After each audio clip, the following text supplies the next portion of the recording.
ஐயா, ஒரு முக்கியமான விஷயம் தெரிஞ்சுக்கோங்க. உங்களை உங்களை ஏமாத்துறதுக்கான முதல் படி என்ன தெரியுமா? அந்த மீன் பிடிக்கணும்னா அந்த தூண்டில்ல உணவு இருக்கணும். மீன் அதுல வாய வச்சதுன்னா உடனே போச்சு.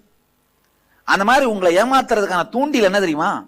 உங்களுக்குள்ளேயே உங்களுக்கு இருக்கிற செல்ஃப் டவுட் தான்.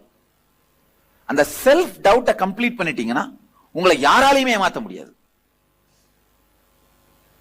யாராலையும் உங்களை ஏமாத்த முடியாது. செல்ஃப் டவுட் இல்லாம போச்சுன்னா யாராலையுமே நம்மளை ஏமாத்த முடியாத ஒரு பெரிய ஸ்திரத்தன்மை வந்துடும். பிரச்சனை என்ன? செல்ஃப் டவுட்டோட ரொம்ப நாளா வாழ்ந்துட்டீங்க. அதனால உங்களால உங்களையே நம்ப முடியாது. அந்த குழந்தைகளுக்கு நாங்க பண்ற முதல் வேலையே என்னன்னா, குருகுலத்துல அந்த கம்ப்ளீஷனை கத்து கொடுத்துறோம். குழந்தைங்க என்ன பண்ணுதுங்க? ரொம்ப ஈஸியா பிடிச்சுக்குதுங்க. நீங்க இத்தனை வருஷத்துக்கு அப்புறம் கத்துக்கிறத அந்த குழந்தைங்க